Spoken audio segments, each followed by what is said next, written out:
subjects today, as Pam introduced, the complexity of white nationalism.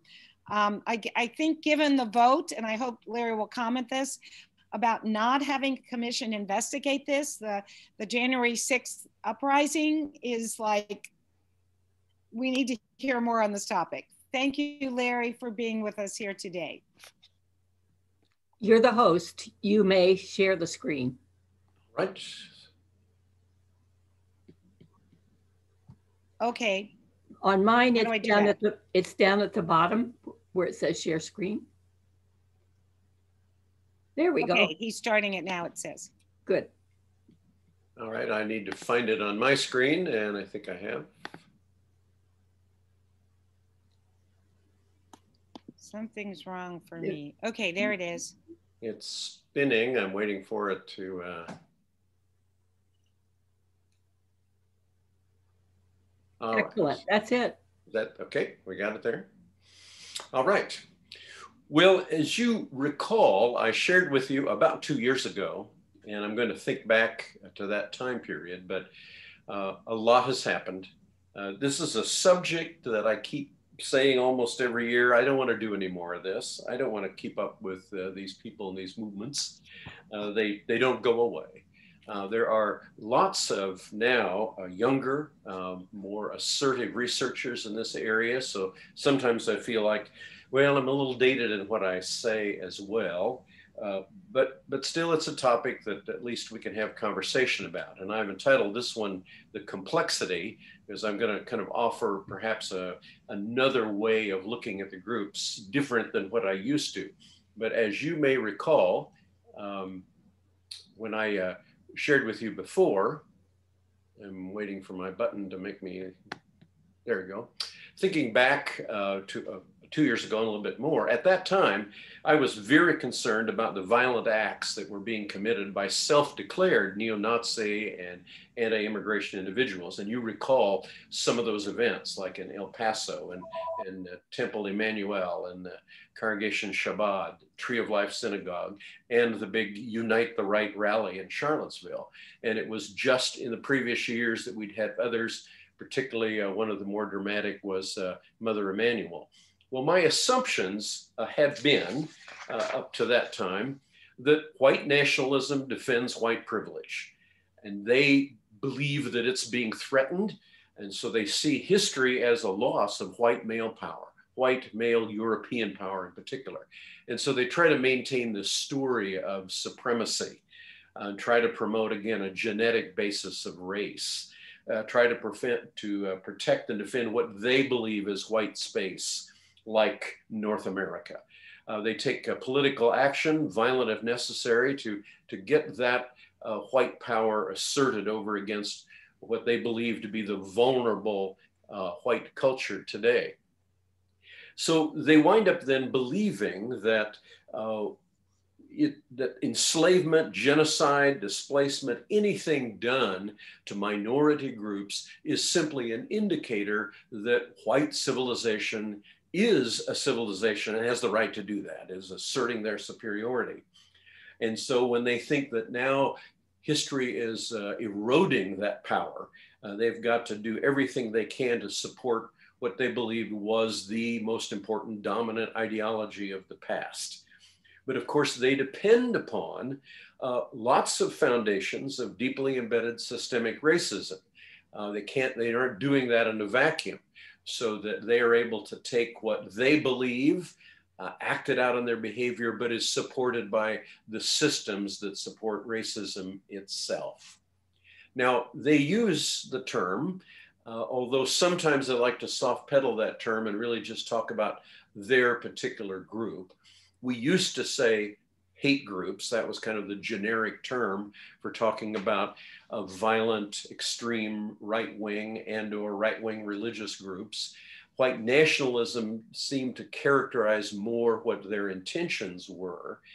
But again, they assert that there is no difference between nationality or ethnicity, depending on whether you're going with the Latin or the Greek-based term, and country or political entity. It's the same. So when they talk about nation, they're talking about an ethnicity, but they're also talking about a political entity. They don't like ambiguity. They have a need for a very clear, as we say, black and white understanding of these things. So they would say Europe was and is white. Now, we know that that's not true. We know the concepts of racial identity are fairly recent, probably coming out of the colonialism periods of a few hundred years ago. But for them, they clearly define a white race. So the crucial questions for them, for us to consider about their behavior is to what degree, my button's not working here, let me see. There it is. How and when, under what circumstances does nationalism become destructive? Because there is, again, pride of one's ethnic background, that's okay. There is a pride in one's political entity, one's country, that's okay. But when you start crossing those lines into chauvinism and eventually into genocide, but that's where they're headed. They're on that path of destructive nationalism. And what we're seeing perhaps more recently, although it's asserted itself in the past, is the link between nationalism and nativism. So they want to claim that the only authentic citizenship in the white nation of the United States is their understanding of who they are. Again, Northwestern white Europeans. And anyone else, any other group does not have that possibility. So to kind of sum up, where I have been most of these years is seeing white nationalism as a cohesive counterculture. Defending white culture, that's their story, identifying what they mean by race, which is physical genetic identity, and finding those sacred white spaces, which may be very local or very global, and then using power to bring about their concepts. Now, some of you recall how I got into this, and I want to do just a brief reminder. For me, it really began in 1995, and I was a part of the organizer and a participant in a meeting that we did here in Columbia called Challenging the Agenda of the Radical Right. And in that conference, it was a Committee for Reason and Justice, was hosted by Stevens College. And it was right on the heels of that event that the bombing of the Murrah Federal Building happened in Oklahoma City. And within weeks, we began to discover that, of course, was tightly linked to a white nationalist movement. I then attended later that year an event in Chicago called Countering the Militia Movement and the Far Right, which was put on by the Center for New Community. So my interest was heightened. It was at that time I had started a doctoral program, and this just sort of flashed before me. That's what I need to do. And so in 1996 and through 2000, did my doctoral work on more narrowly the Christian identity or Christian Israel movement, but that put me in the midst of dealing with a lot of other white nationalist groups. And in fact, I was invited to be well, not only a member of the KKK in Missouri, but asked to be an officer at one point because they picked up my name and my interest. I did, again, operate initially under a pseudonym and tried to reduce my visibility, but then later came out as myself and continued participating, doing participant observation, and continued communications, direct communications with a number of these groups through 2002. Which meant going to meetings, subscribing to their newsletters, getting at that time their recordings that they would send out, acquiring all of the books and pamphlets that they have published, and so on. It was about that time I met Leonard Zeskin. He was doing an event sponsored by the Missouri School of Religion on when hate groups come to town, and met also at that time Devin Burkhart. And now Leonard founded the organization, the Institute for Research and Education on Human Rights, and has continued to do that work. And Devin Burkhart, office in Seattle. So both Devin and Leonard, in essence, became mentors for me in my participant observation. Now, I've narrowed my focus to 4 particular groups, 4 case studies.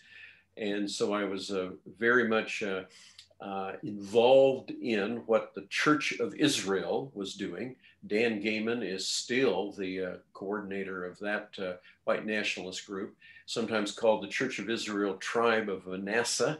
And as Christian identity groups or Israel identity, they claim that Northwestern white Europeans are the true Israelites, and the Jews are not.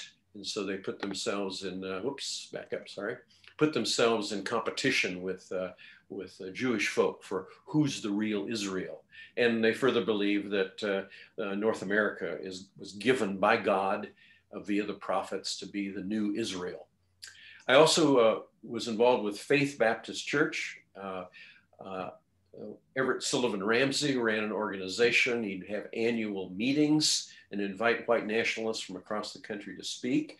He had at that time an online university to train white nationalist pastors in the Christian identity movement. He was a publisher, putting out books and documents, not only telling his experience, but promoting white nationalism. I went to a number of his annual conferences. I also went to a number of conferences sponsored by a group called Songs for His People. They used Branson as their base of operation, basically run by one family. And then, although I wasn't directly involved in meetings, I had regular contact with the Knights of the KKK and Tom Robb, based in Harrison, Arkansas. Tom Robb is also an identity pastor. Tom Robb is the #1 sponsor of the annual event in Pulaski, Tennessee, that celebrates the birth of the KKK. He does a training camp and still runs that training camp to train people in white nationalism, although much of his operation now has been turned over to his daughter. But these were the 4 groups that I immersed myself in, knew their people, went to their meetings, tried to absorb their literature. Now, at that time, I was trying to sort of put my mind around what is white nationalism. And I used this model to help me kind of understand philosophy and behavior. And for identity, as you can see that top left circle, they were really out to sort of establish a theocracy based on their understandings of race and how race was for them defined by biblical material. There were patriot groups promoting a new Americanism. We had a lot of common law people who really were pushing the liberty button. Posse Comitatus was a part of that, but trying to go back to British common law and try to say that the Constitution of the United States, particularly all of the amendments since the first 10 amendments, are not relevant. They wanted to go back to an organic constitution, primarily where white male property owners would be the real citizens. Militia movements were popping up all over the country, not, of course, regulated National Guard, but independent groups. We had a number of them across Missouri, and we still have, I think today, maybe 3 active militia groups. And the neo-Nazis. These are folks who actually wanted to reproduce what was happening in Nazi Germany in the middle of the 20th century. Well, I found that all of them shared some common things, that understandings of race was at their core, but each of them have a slightly different way of projecting their understandings on the cultural landscape. Identity and common law people weren't particularly interested in violent overthrow, but the patriots and the militia groups, the neo-Nazi, tended to be. Christian identity didn't particularly like the Klan or neo-Nazis because they sort of considered them pagan, but yet they would cooperate on some of the basic understandings of race and what needed to happen in the United States. Well, many, many groups. At times in the last 40 years, there's been, hundreds of groups, because sometimes the group may have a national network, but each of their individual chapters operate very independently. And these groups rise and fall.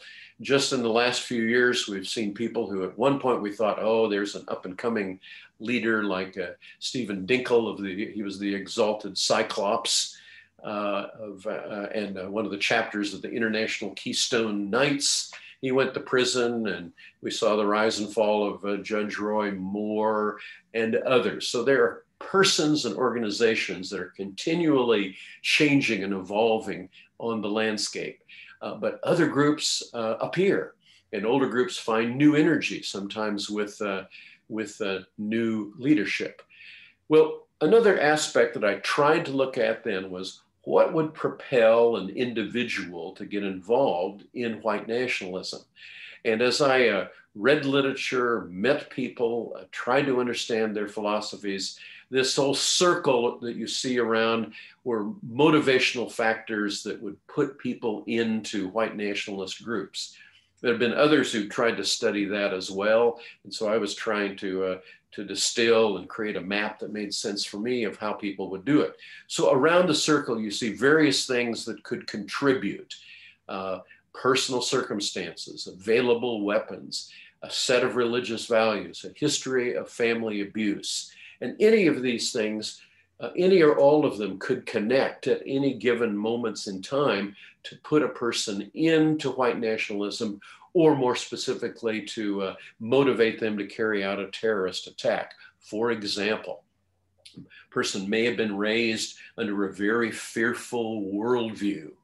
And if that person happens to be also one who's experienced family abuse, maybe having some mental instability issues, might have been involved in drugs and alcohol, could be a combat veteran who's come back with trauma, maybe struggling with his male identity, and then gets introduced to a radicalized ideology. He's in and he's acting. Or she, again, a relatively few, but there are some women who choose this course. So you could take any one of these factors around the circle and find out they may link up with another half a dozen of factors, and it puts someone in. Well, that was trying to help me understand how individuals participate. Or there's religious values too, maybe a component. But what happened on January 6th, which happened to be the Christian religious holiday, at least in some sets of Christianity, the day of Epiphany, the day after the 12 days of Christmastide, the beginning of a new season, supposed to be the season of enlightenment within Christian tradition. Here was this insurrection that occurred, January 6th.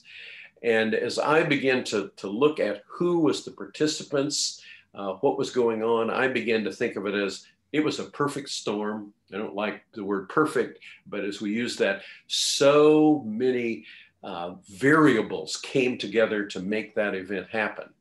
Now, those included some from Missouri who were arrested. I'm not sure of the current figure, but last time I checked, there were at least 9 from Missouri that have been arrested.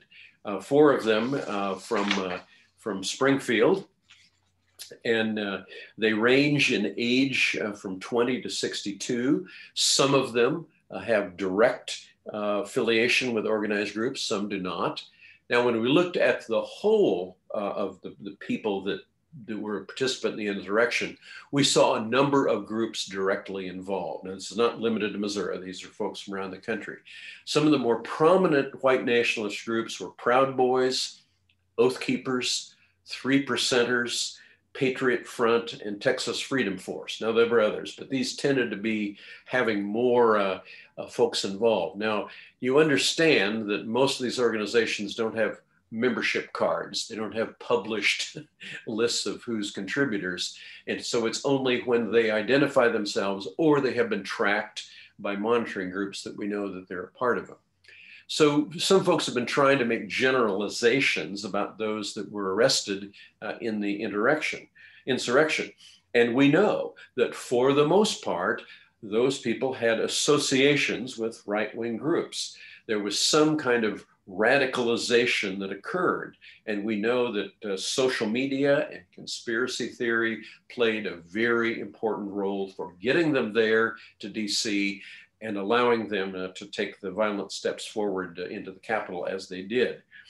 Many of them coming out of financial stress of some kind, but very few with previous criminal records. Now, the numbers of folks, yes, many of them, most of them came from Texas, New York, Florida, and Pennsylvania, but that probably reflects more on the population of those states than whether or not that represents, again, a serious. So you look at per capita numbers, then Missouri would be higher in that kind of ranking. But many, if not most, believed that this was a kind of a trial run for a hoped for and anticipated coup. And again, here are some of the photos of that day, some of the flags and banners and posters, some of the uniforms that were worn. And as you notice there, the Oath Keeper fellow that's there in the center, many of them came prepared to do combat. So they were wearing gear and equipment and carrying weapons of various sorts. They were prepared to do battle. And as you know, now that some of them are being arrested, are now even the head of the Oath, one of the members of Oath Keepers has confessed, yes, we were conspiratorial. This was organized and planned. So what I tried to look back on to say, what were the interlocking complex factors that brought that day together? How were all of these social ingredients just making that perfect storm that turned into insurrection? And I've kind of clustered, I have about a dozen or so factors, and I kind of clustered them as to where I think they fall mostly, although lots of overlap and lots of various ways to do it. But I saw that the political philosophy of liberty was playing a very important part for many of the persons and groups. The propensity toward authoritarianism, and of course, at that time, a number of political enablers, people in political office that were encouraging. There were, of course, some political / economic factors, and particularly I want to talk about the rise of minority power and how that's been motivating. Another cluster that I call kind of cultural things was support from conservative evangelical Christianity, and what I've sometimes called the black and white or simplistic worldview, and the use of violence as a way to resolve issues. There were some cultural / economic factors, how media and communication access was supporting, promoting, and encouraging the activity. And this ongoing anti-immigration xenophobia that's been a part of our recent and older US history. Some straightforward economic factors, the perceived economic insecurity that particularly white males have been experiencing. And what I'd call some political, cultural, economic factors, our own country's historic institutional racism, and the role that conspiracy theories have been playing, and then add to that the pandemic of COVID-19. So what I'm going to do is walk through each of these factors to give you a little bit of sense of what I have seen about it. And again, reminding you that they all are kind of coming together in this storm of motivational factors that produced it. Well, let's look first at political philosophy of liberty. We know in the history of our country that there's that delicate balance between liberty and equality that we experience in our legal documents, in our Constitution. But for these folks, they clearly go over on the side of liberty. And so hence the common law or the sovereign citizen movement that's been with us for a number of decades, and a very definite interest on property rights. And sometimes the stereotypically is, I can do that because I'm American. I have the right to do that. But again, knowing that asserting individual liberty takes away from equality, or equalizing things takes away from the right to do whatever you want to do. But they certainly on the liberty side of that dynamic. It gets expressed with groups like that are classic American patriotism groups, or anti-American groups. So this may sound contradictory, that what you're wanting to promote is a new American government by being an anti-government extremist. You're wanting to take down and put in place something else. And again, here are some of the groups involved in that, like Patriot Prayer out of the Vancouver, Washington area, and American Freedom Keepers. And all of them are sort of advocating free speech for white nationalists. They're not necessarily promoting free speech for anyone else. And they've used, again, violence by doing counter demonstrations to others. Another group particularly influential was the event of Unite the Right at Charlottesville. And one of the primary organizers of the event was Tim Gionette. His group is called Baked Alaska. He represents one of many individual states who have independence movements going on, wanting to break that state away from the United States. And certainly that event was a promotion of insurrection. Well, a second factor that I think dovetails with this intense interest in liberty is a propensity for authoritarianism. Now, there are researchers now who are trying to point out that maybe some individuals do have that tendency, either by nature or nurture, who need authority.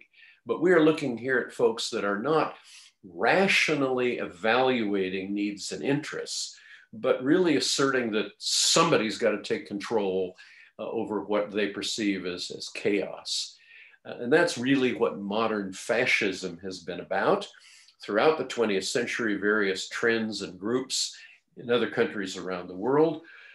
But we've seen now in the second half of the 20th century and early into the 21st, a number of groups, again, wanting to reclaim historic mid-20th century European fascism, hence carrying the title neo-Nazis, and proud of that, like the National Socialist Movement, skinheads, and we've had a whole host of fight clubs, or sometimes now in recent years been clustered together as the alt-right or the alternative right wing, but very much interested in authoritarian rule.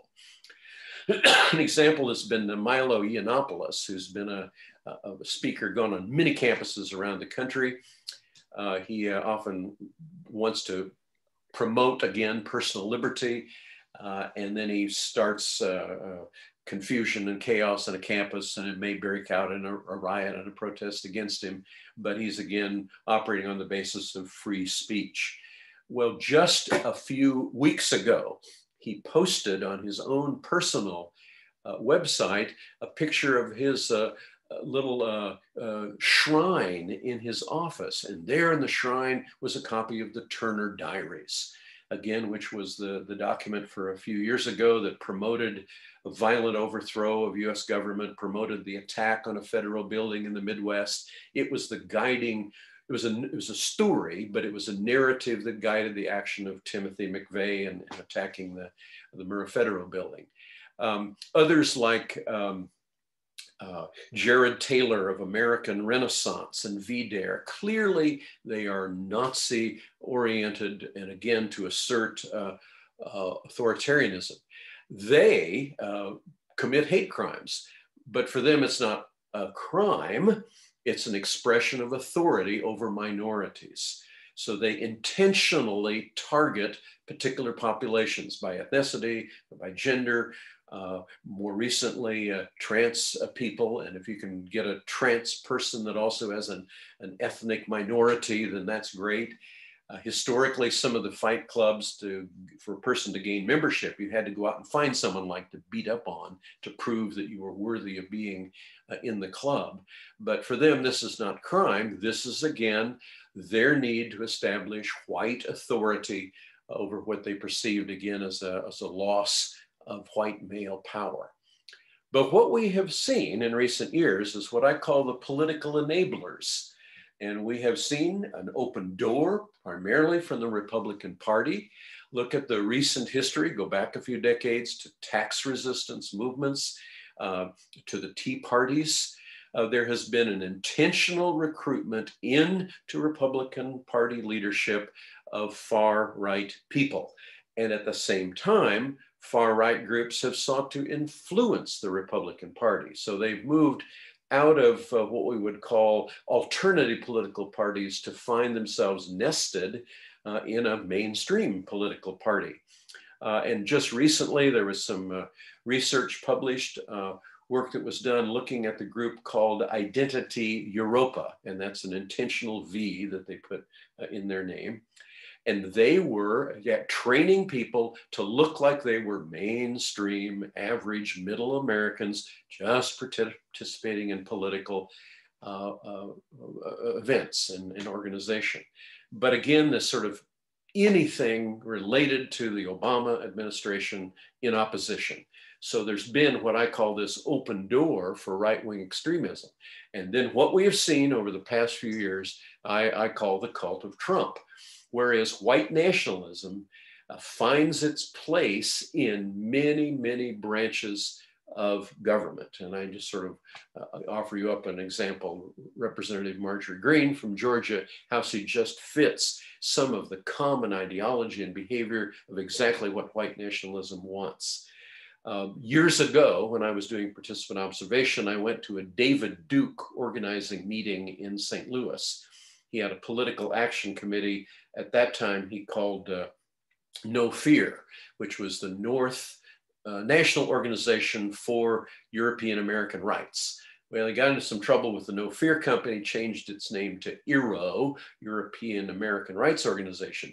But I went to this meeting, and what he was saying was, you need to get people on school boards, on city councils, on county commissions. You need to get folks elected to the legislature to represent white nationalism. So this has been an intentional part. And what happened during the Trump administration was, yeah, they said, now's our opportunity.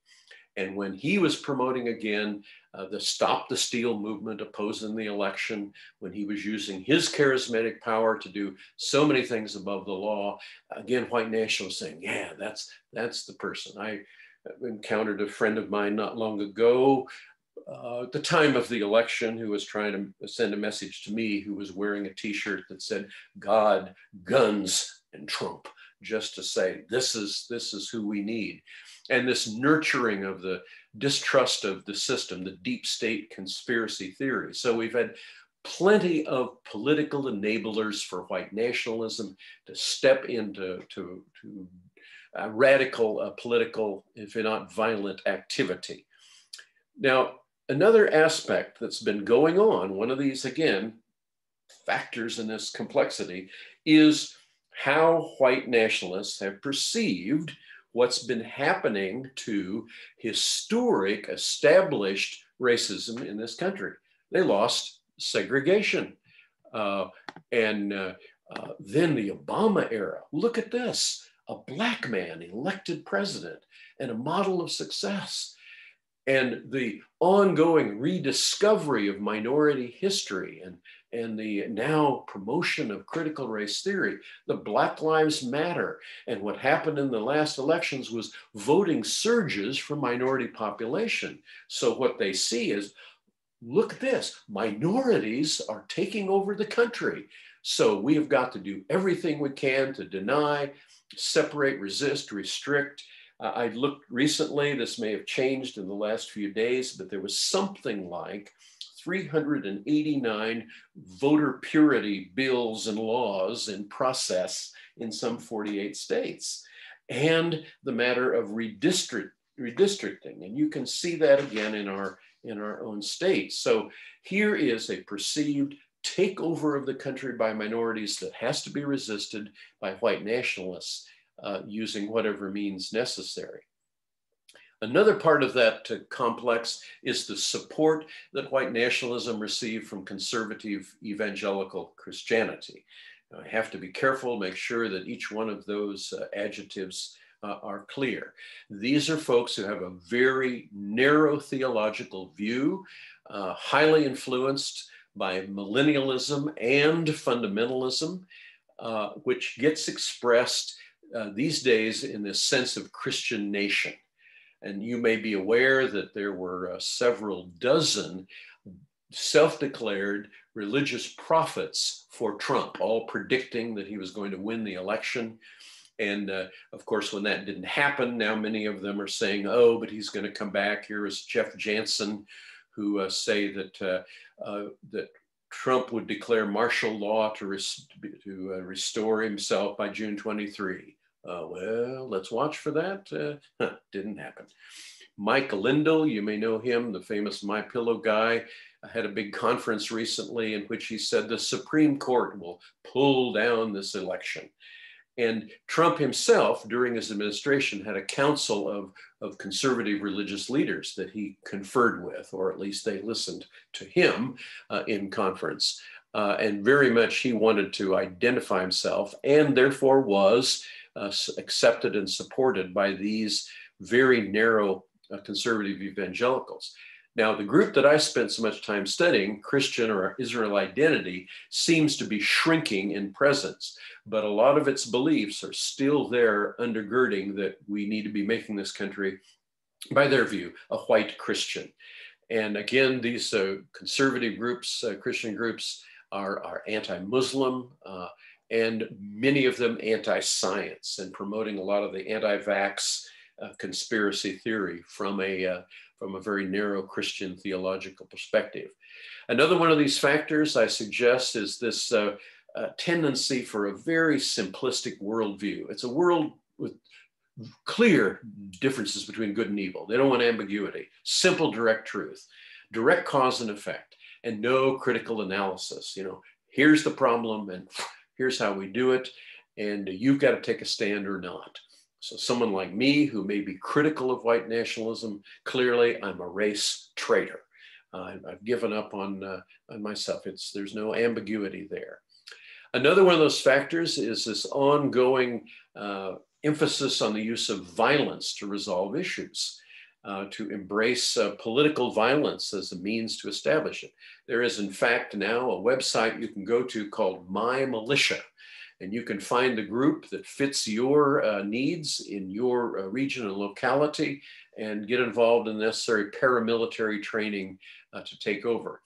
Among the more obvious promoters of violence to resolve issues has been Oath Keepers. And you noted here that Graydon Young, Oath Keeper, just pleaded guilty to conspiracy and obstruction of official proceedings at the January 6th insurrection. The 3% movement, the 3%ers are the folks who say when the American Revolution happened, only 3% of the population got involved and defeated the British Empire. So we're the 3% now that's going to turn over the United States. The Boogaloo Boys, there's a group called The Base, which is very clearly neo-Nazi. They've been doing a lot of very intense recruitment these days. And they are primarily recruiting disaffected young men. Some of these groups were going previously, like Oath Keepers, to recently returning combat veterans, folks coming out of the military and saying, see what the government did to you, and we'll help you reclaim the government, reestablish it. But also economically distressed white males saying, we've got an answer. Most of them promote martial law and or a military coup to achieve what they want. And you may have noticed that Michael Flynn just recently spoke at a QAnon conference. That's a conspiracy network. And again, I would say he was pushing very, very close to sedition to suggest that it is time to overthrow the Biden administration. Now, one of those factors that has been increasingly important is the widespread use of electronic social media, or as I call memes and themes, putting out disinformation and conspiracy theories.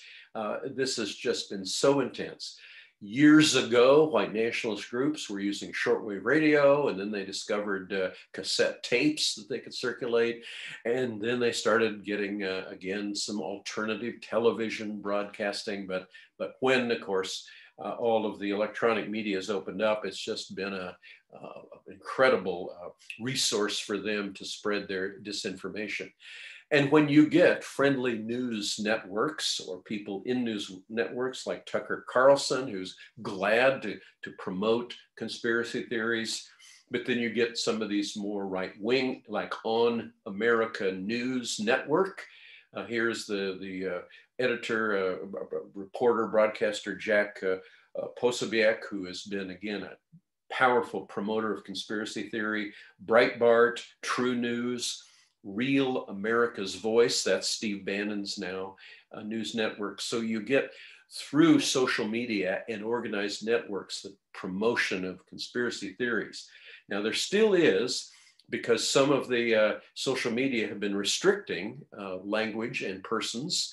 There's a whole new set of encrypted messaging and limited platforms that are out there. A couple of them now being used by white nationalists are Telegram and another one called Gab. So they still have ways, even if other media would restrict them. Then I add to this complex of factors what's been going on for a long time, the anti-immigration or xenophobia. We have had folks so actively in the last few decades of protecting our borders from immigration and using very much a posse comitatus style. And we have had in recent years a veritable who's who of white nationalists who've shown up at the Mexican border. And again, their operating assumption is that all of these immigrating minorities are replacing white people. It's called replacement theory. And they have demographic projections to support that. But they are nativists, and you will hear this chanted. Sometimes when they're at a protest of various kinds, they will say, "You will not replace us," and they're looking at someone. Or you also may hear, "Jews will not replace us," but you'll hear that "not replace us" being chanted. They are what some have been terming middle American neighborhood nationalists.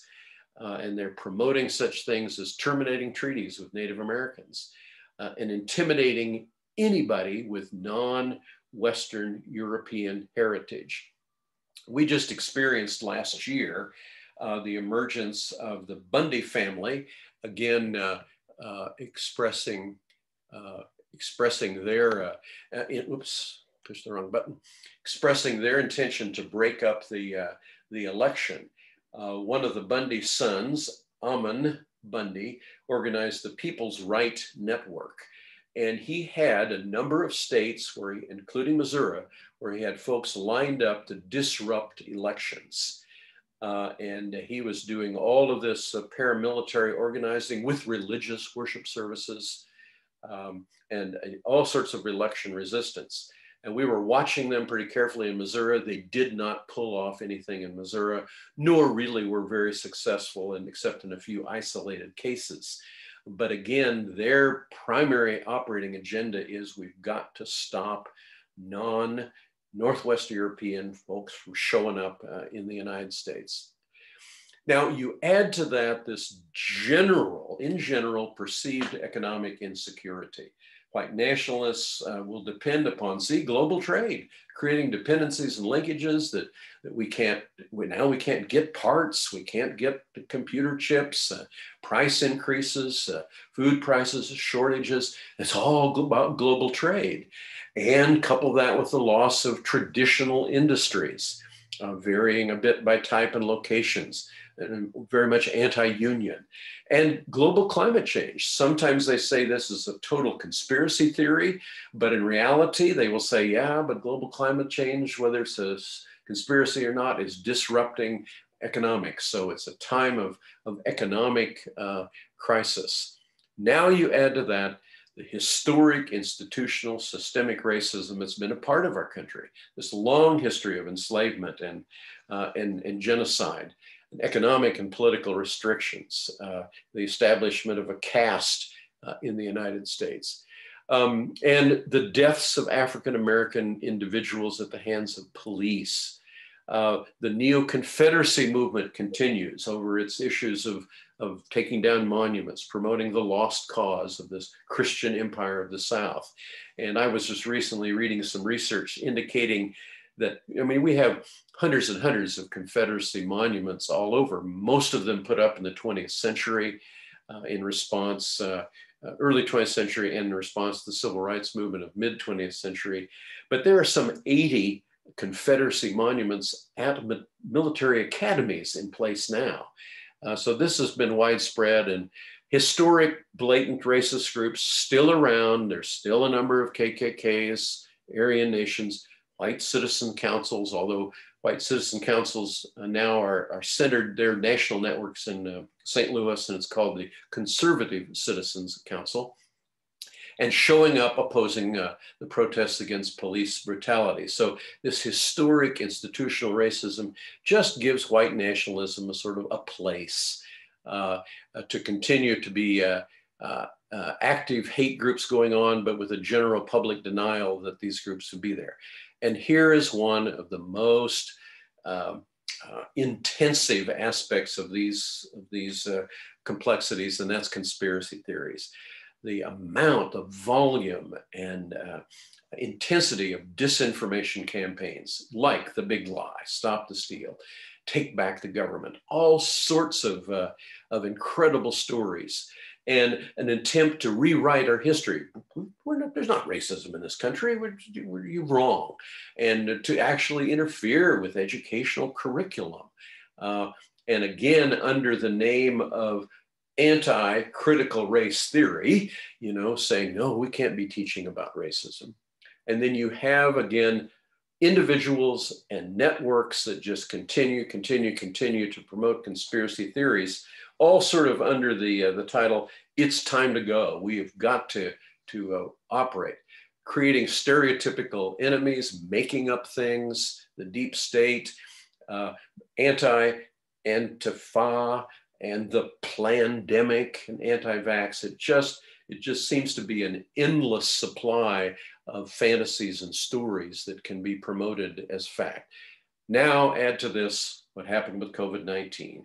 White nationalists can say, see, disrupted political and economic systems, give them a place to question authority, individual rights are threatened, and again, a whole host of conspiracy theories of source and management of vaccination. So here is what I'm suggesting, that these have been a set of interlocking, complex factors that created this perfect storm on January 6th, but continue to be, again, motivating and promoting the livelihood of white nationalism. Now, what can we do? Certainly, we continue our struggle for inclusive democracy. That's a matter of personal responsibility. Community building organizations, civic engagement, those are viable and important strategies to this day. And yes, there are recommendations we can make to combat extremist groups via legislation, hate crime data, accountability, commissions, even though we propose and then they get shut down, and lawsuits, particularly lawsuits over voter suppression. These are things we can do. And in part, trying to prevent radicalization. I tell briefly the story here of Daryl Davis. Some of you know his story. There was a documentary done on his life, which PBS showed a few years ago.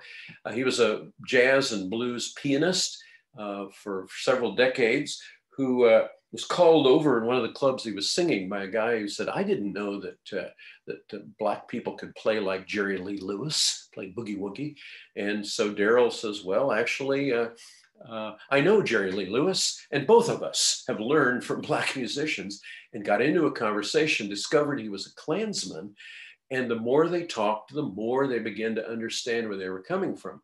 And Daryl Davis has proceeded now over the last several years to individually make contact with Klan leaders, including a few years ago, the head imperial wizard of the Klan in Maryland, and has been converting them. And when he's done that, they turn over their robe to him. And he's collected now a couple of hundred robes of Klanspeople who've given up their racism.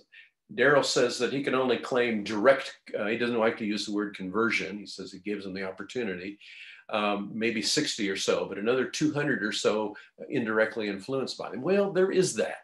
One person at a time, we have that opportunity, but largely it's changing public attitudes, getting discourse framed around common values. And I've been encouraged by even here locally, we've had some bipartisan conversations, but those I suggest as really some broad and personal categories. So that's kind of my spiel, and I want to unshare my screen here and allow allow us to have conversations as you'd like for our last few minutes. Reverend Brown, I have a Yes. question. And one of your factors under the political one, you mentioned liberty, is a big emphasis on liberty as part of these Yes. groups, Yes. and on authoritarianism. And that, Yes. that seems like a dichotomy there. Can you reconcile that? Yeah. Well, remember that we are not dealing with logical, rational, we're operating out of folks who again find a niche, and that's their niche, whether or not it makes sense. You remember a number of years ago, the book published, What's the Matter with Kansas? When research was done about why people would vote against their own self-interest. It doesn't make sense in a normally organized world. But for them, I'll try to put it in some of the only way for me to get personal liberty is for me to take over the government and run things. That kind of, that doesn't democratically, it doesn't organizationally make sense, but that doesn't matter. That's our story, and we promote it. But so you get libertarians who are sort of saying, well, it's like, what's the definition of us? Well, our group, that's the us. And so we get liberty at the expense of your liberty, but the only way we can get that liberty for us is for us to assert our authority. That's that kind of political philosophy gymnastics to get there. But good question. Yeah. I think we have a couple of chats. Let me see. Yes, someone said the majority of U.S. society is in denial, and that's again and again and again. And another one, strong suspicions, but what is there about a conspiracy theory that is so compelling? I kept running into this even years ago, and for me, it's like when the Posse Comitatus was operating during the rural farm crisis, when so many farms are being foreclosed and farm-related businesses small down. Posse Comitatus kept showing up with an easy answer.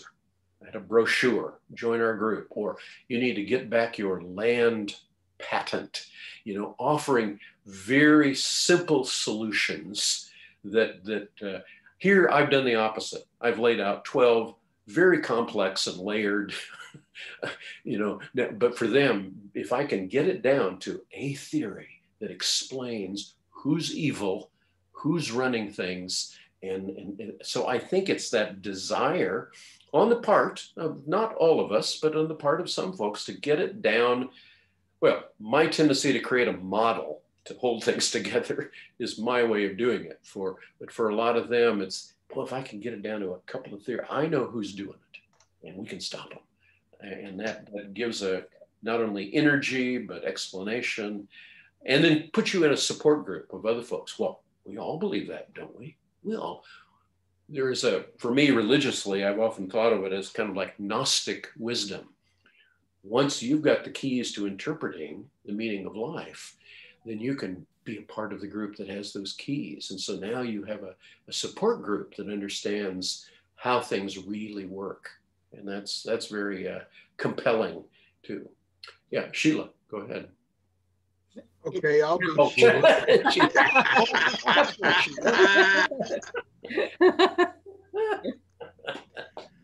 Larry, go ahead.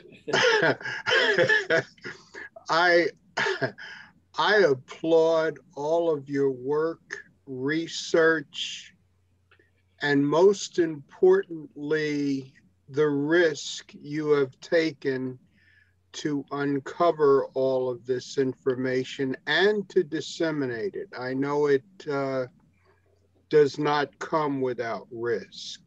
Well, the concern I have, though, is based on what you're describing. It seems like our leadership in general is in denial, and in particular, our communities are in denial of the level of these activities. A lot like, I know during another uh, um, dark period in our history, when slavery was prevalent, there were many people who didn't look like Al Plummer who were opposed to slavery, but did not step up and speak because of the fear of retribution. Do you see a lot of that happening today with what we see going on now? I think so. So you're sort of like supported denial, but out of that to perception of that's what I need to do to be safe. I'll give you a little illustration. I pitch horseshoes, and I belong to a horseshoe pitching club in Mexico, Missouri. And so I found myself a number of times over the past year driving between North Colombia and Mexico, which takes me through the hinterland between Hallsville and Mexico. And last year it was a sea of Trump signs and various kinds of other supportive banners and slogans and flag. There was one place I drove by that I kept referring to as Fort Trump because of what had been established there. And then I saw one sign to the contrary, one contrary sign to all this Trump between Hallsville and Mexico. And one day I had some time and I stopped in to find out who that was. And I basically went to say thank you. And the woman I talked to was just so grateful. And I said, I know you must be afraid. And she talked about the fear. And she said, I just anticipate that someone's going to do something violent to us, but I have to do it. Well, she was so grateful. She emailed me a couple times afterward and said that just made her day. That gave her confidence and courage.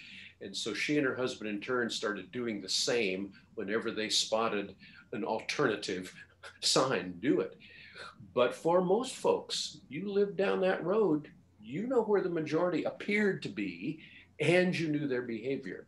And you may think they're probably toting guns, so, or they will do something about my business or my family. And so there is a degree, I think, of that where folks out of fear or out of I want to just maintain my family and my own sense of security don't make waves, don't admit that that's going on. So yeah, I think I would agree that Al, you're on target about that that sort of supported denial that is there.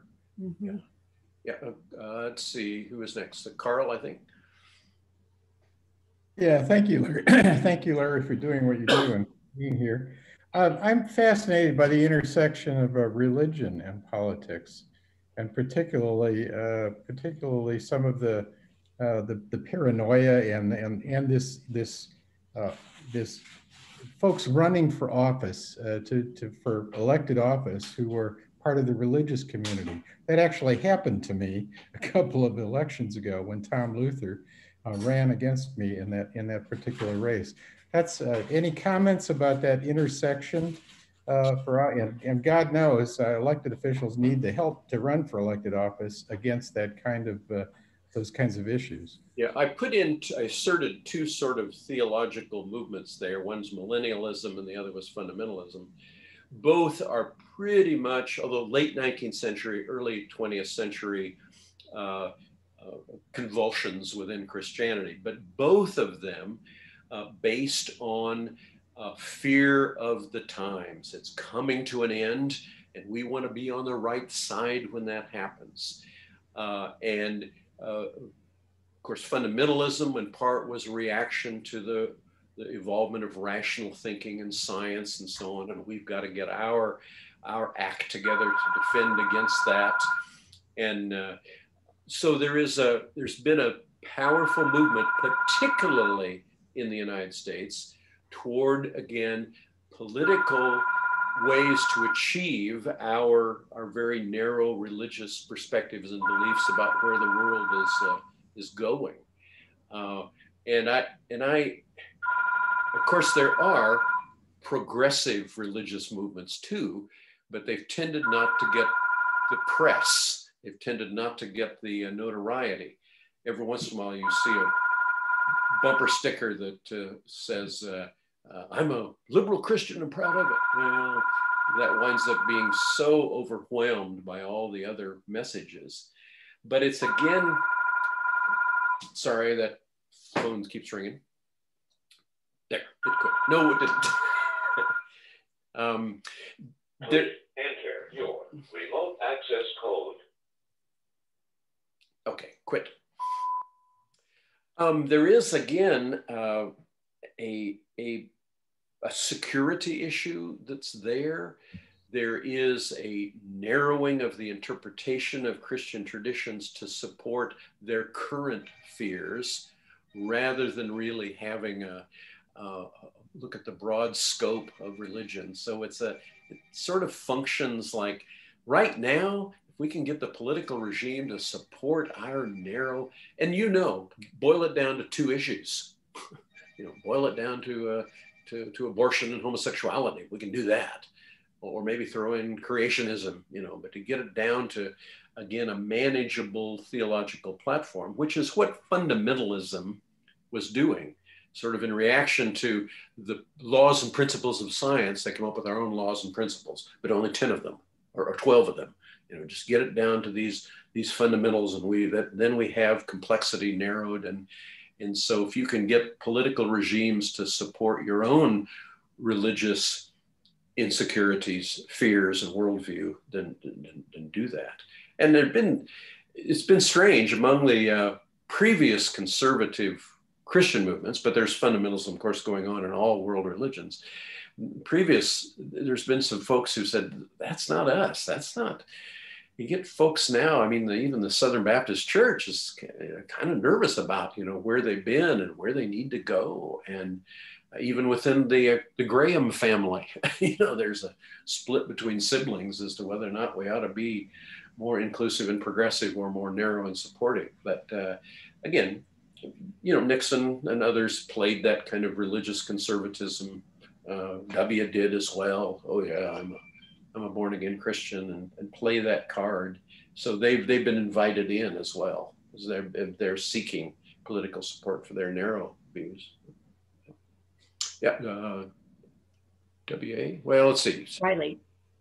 Wiley? Yeah, there you go, Wiley. Go ahead. You're so sorry, I was muted there. I finally got in. Dr. Brown, I join all of the others in expressing appreciation for the work that you've done and are doing.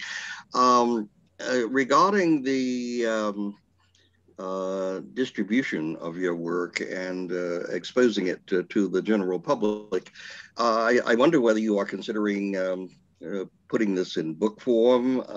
Have you been contacted, or would you contact any of the more rational media outlets and perhaps think in terms of creating a documentary?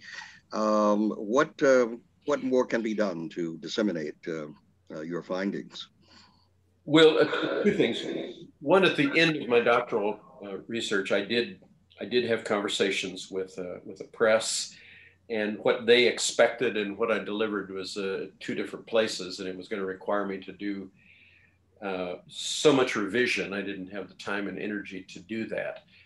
Since that time, I've talked with a couple of other possibilities, but what I have to admit is that I'm one who takes information, distills and regroups it and says it. So there are some good documentaries, there are great books, and as I mentioned earlier, there's some young researchers now coming out that are doing stuff. So I'm not sure that what I have to say would be unique enough that I found that my venue of talking to folk like this seems to work better than me trying to get into the publishing game. But anytime anybody wants to come and interview me and put that together, which has happened on occasion too, but yeah, every once in a while I get teased into that, or I think about that. I've never really found a productive avenue that would fit me. I'm much better at talking, I think, than I am at publishing, so to speak.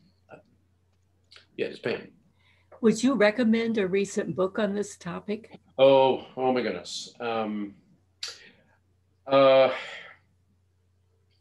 What I think I probably could do is put together a little bibliography, and I could make it available, because there are books that keep coming by, and then I haven't a chance to look at them, and then I heard the author speak, and I need to look at that. So what I could do is probably put together I have a bibliography, of course, that is a couple of hundred books, but they tend to be dated, you know, so it's the last 2 years that I think I would need to kind of catch up and see who's really capturing it. Okay. You could give it Alex and then pass it on to us. Yeah, yeah. I have a concern about all of the social media and those networks as Fox, OAN, etc., where this is swamping people and then they believe all of this because that is all they hear. And I don't know how to go against that to try to get people into reality. I have a few conversations regularly with some of those folks, and my own sort of personal, I find some way to say, so what are you most concerned about? And if I can find a way to say, yeah, I'm concerned about that too. And then if we have a trusting enough conversation, then I might venture into saying, so where did you get that information? And in fact, I had just recently by email a helpful conversation, which I said, well, here's where I found out where that came from. And the person says, oh, I didn't know that's, and that, but you've got to establish the trust and the common ground before you can get to questioning their sources. And that's almost a personal, individual. Before we run out of time, Sue's been trying to get in, so I need to let Sue get over here. I have a couple of quick things. The main question I have, well, let me just make an observation. I would be interested in your kind of rough, I guess anyway, as to what percentage of these groups have male or members are male versus female. The more important question is, how about the Southern Poverty Law Center and Brennan Center? Are those good ones, groups to support? And are there others like that? Yes, Anti-Defamation League, and as I mentioned, the Institute for Research in Human Rights too. There are a number of good groups. Southern Poverty Law Center.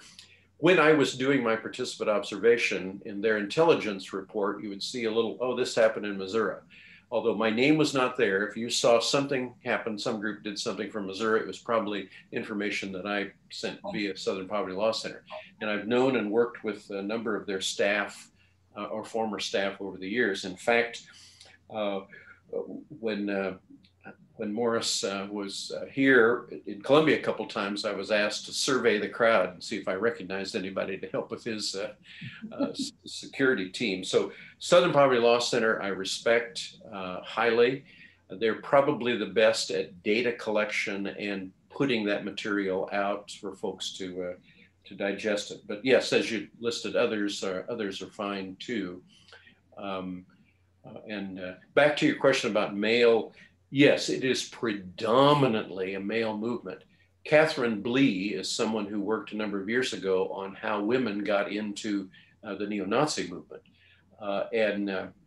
It's partly coercion, it's partly fear, partly that's their life experience to be in a more patriarchal, authoritarian male structure. So very few women get there, but there are a few women who are in political positions that say, that's a constituency I need to deal with. But it is predominantly a white male, and increasingly so younger white male clientele for these groups. Yeah, very, very few women. Back when, during the Tea Party time, I only found one Tea Party that had a woman leader across the country. And that's so you find that's pretty typical. Now we have seen recently some prominent women, but when you look at the constituency of these groups, they're male. We're way over time, so I don't want to stress our. We end at 12:15. Sorry. We end at 12:15. We expected that. So. Oh no, 1:15 you mean? But yeah. I mean 1:15. Yeah, sorry. Yeah, we're over that. I think. Yes, so. I know. Yeah. Well, thank you very much. Oh, certainly. And I'll take a look at putting together some kind of a current bibliography, and we can have that circulated too. So. Okay, thank you very much. I thank you for your willingness to engage in this. So, thank you. Thank you, Larry. Very much appreciate you being here. Yeah. And thank you. appearing to us again.